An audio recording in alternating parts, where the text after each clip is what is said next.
so cool. I've been wanting to do this for so long, and here we finally are. So it is a pleasure to have Jim Balentine here. One of the things that SOLI has championed so much is our San Antonio composers and Texas composers at large, but it's always a treat to be able to present one of our own. And you and I are kind of transplants to San Antonio, but it's home. And I think we've done some pretty exciting things in our time while we continue to grow and create.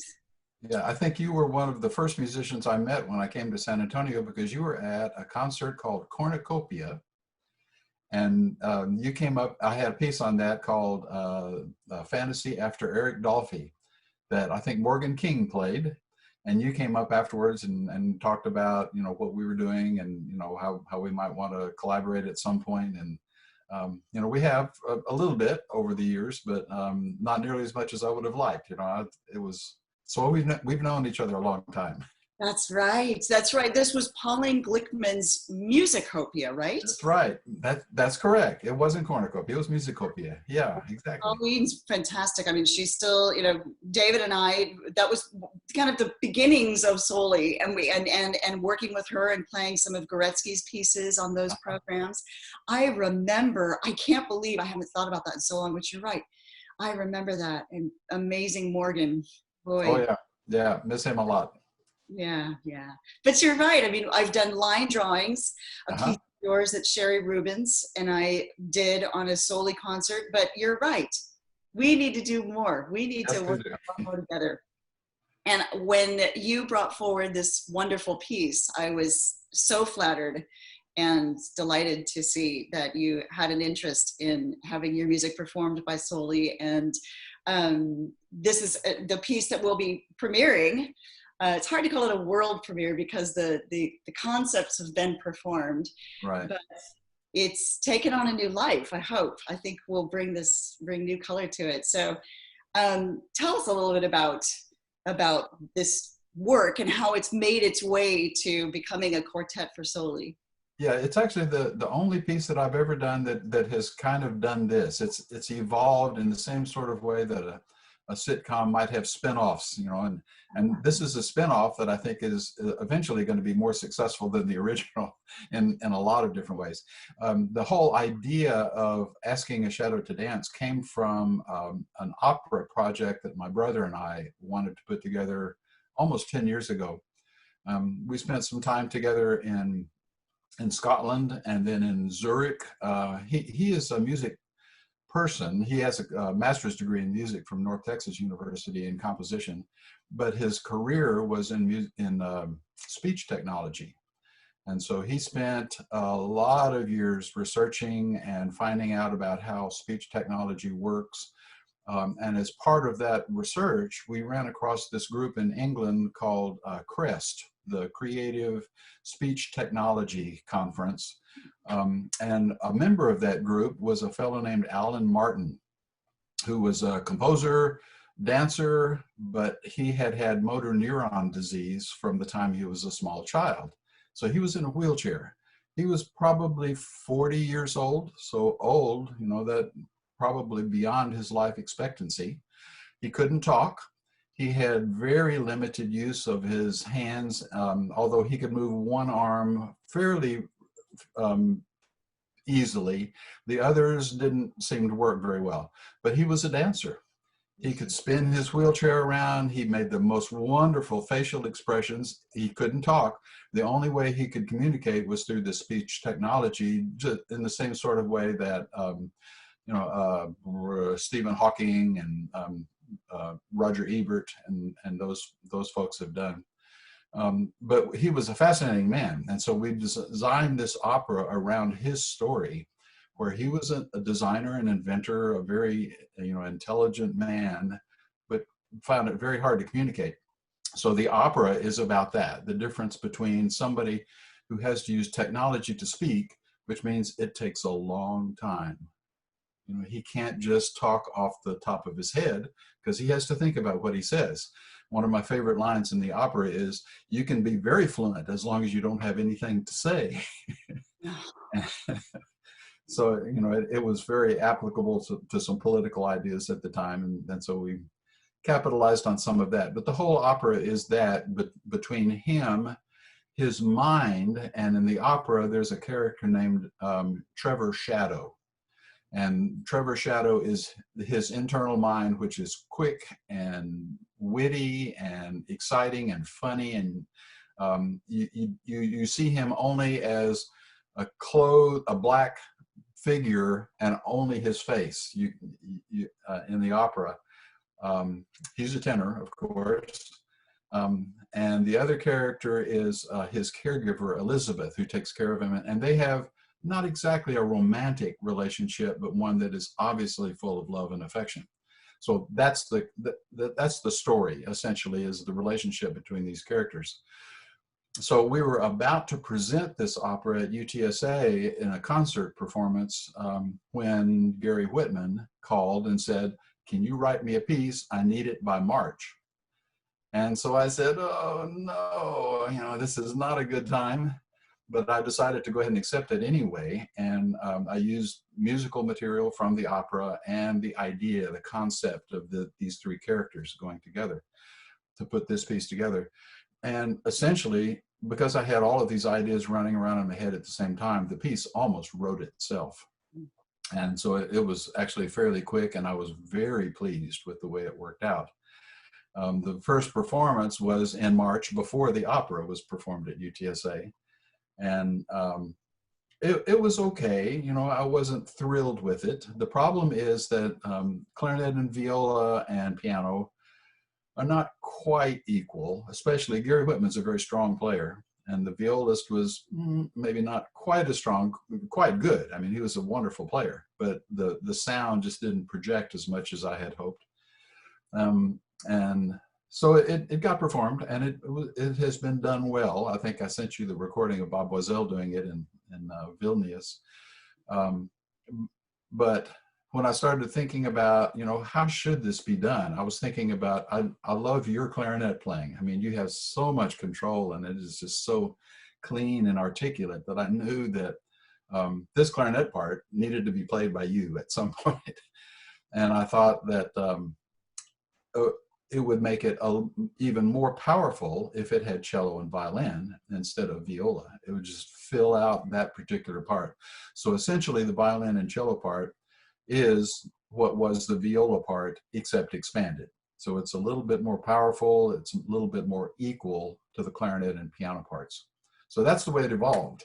And I'm really anxious to see if it really does prove to be what I'm hoping it will be. Well, I'm always amazed too when I look at, again, I go back to line drawings it's a clarinet and marimba duo. And I remember looking at that part initially and thinking, oh my God, there's so many notes, there's so many lines, it just soars and then it drops and then it does all of these things. But it's so well written that I dare say it's not easy, but it's possible, you know? And the same thing here, like Brahms. I mean, Brahms is another composer that you look at it, and yet it fits in your hands. As I always think, as a clarinetist, and you're a clarinetist too. So I mean, you understand your instrument, but these guys too, as they're working on their parts, it's there. The piece is there. You're a great orchestrator. And orchestra doesn't necessarily mean we're talking about someone that's only writing orchestra parts. You're writing for orchestra instruments and chamber music. You find that in chamber music too, is you know how to write for the instruments, and that's a gift. That's really wonderful. I do think about it a lot. I'm a terrible violin player. I mean, I'm probably the worst in the world, but I play air violin a lot. And so I can sort of figure out where my fingers are gonna go if I was able to do that. Same with cello. I think about where those things go. And very often, I underestimate more than overestimate what a player can do. I think, gosh, this is going to be really hard. And then you put it in front of somebody like David, and he's a piece of cake. And that's not a bad thing. Some people, like you were playing a very short piece of Aaron J. Kernus's at the beginning of this program. And when I reached out to him, he's like, oh, I remember that piece. It's kind of rambunctious, right? And it's like, yeah, Yeah. I mean, sometimes you're looking at things going, oh my God, how do I fit that many notes in something? So it's okay. Don't worry about trying to create the most technically challenging piece possible. But to go back to what you were actually saying about, it's Trevor and Elizabeth, or is it just Trevor? Trevor and Trevor Shadow. They Trevor are and one Shadow. person, but two minds, if And you that's, want to think yeah. of it that way. One is limited, the other one is completely unlimited. And And then Elizabeth is the caregiver who kind of puts all that together. She's really the one that understands both parts of Trevor. wow. I mean, I think in our time right now, this is such a beautiful window, to think of. We all feel so limited in our isolation, in our separation, and yet our spirits are still living on. We're still creating, we're still, composing, and life is going on, just like Trevor's existence in both of those areas too. And I think we have to, yes, that's the hope. I mean, I always find myself being much more of an optimist in spite of myself a lot of the times. It's just been a really tough time. I mean, as you know, I had COVID, I recovered from it, and you see so many people that aren't, and it's hard to continue to find, solace in that and the luck of that. So I think we have to always strive. We have to strive to find positive and optimism and see forward through this together. I mean, there's no other way than together. And to bring it back to your story, he finds that a beauty, he teaches, or the shadow maybe teaches Trevor to dance, but they find that beauty together. Yeah, it's really wonderful. Yeah. Well, and go ahead. Sorry, go ahead. I was going to say that in this particular piece, you had asked about, whether there's an Easter egg in there. Yeah. And without knowing that Trevor is a dancer, or that Alan Martin, who was the original Trevor, is a dancer, it's really hard to understand when you get to the tango section in the middle of the piece. Exactly how that works is you have a person in a wheelchair who can spin around rapidly, but he may not be able to time it exactly right. And so the tango is not in 4/4. You may have noticed that it's sort of in 5/8 and then 6/8 and then 5/8 and then 4/8. And so the meter changes back and forth because of the spinning of the wheelchair. Oh my gosh. And each of the dancers, the clarinet and then the cello and then the violin, all have their little things to say, which are almost the same, but sometimes they're not at the same speed. Yes. And so that is the whole idea. Without knowing the story of this fellow in a wheelchair, that doesn't really make as much sense, or at least it doesn't feel as poignant. And I can recall, I wrote a piece for a very good friend while I was working on my bachelor's degree, a clarinet player in South Carolina named Doug Graham, fabulous player. I was writing this piece for him, and I wrote it just off the top of my head. It was not 12-tone, it was not tonal, it was just completely intuitive. And he played the piece and it sounded pretty good, but there was one spot in it that I kept thinking, there's something wrong here. And I was looking at it and I finally figured out that what I had done, it was for clarinet, cello, and piano. And I looked at it and I said, what's wrong is the cello and the clarinet are moving in parallel fifths at this point, and it just sounds wrong. So it was not the rule that kept me from doing it or doing it, but it sounded wrong.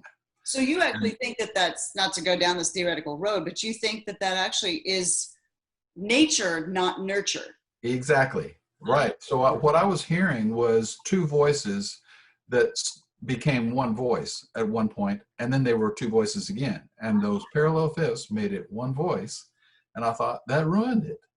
They didn't stay two voices, and it took me a long time to figure out how to reconcile all of my theory training with what I was hearing. And I think very often students don't get past that point. They don't really understand how they were supposed to relate. Right. And maybe that's it. It's, sometimes, it's dangerous to say, but sometimes we need to test those theories, Yes. Don't just believe, but because who knows, maybe someday we might have people that can come up with alternative ways. Well, We Well, have. yeah, We yeah, push beyond that. yeah. That challenge those rules and are still, we forge forward. We make our new way. Yeah. That's really, wow. Well, so let's see. So I'm so glad to learn of the spots that in Trevor, that in his shadow, that is important.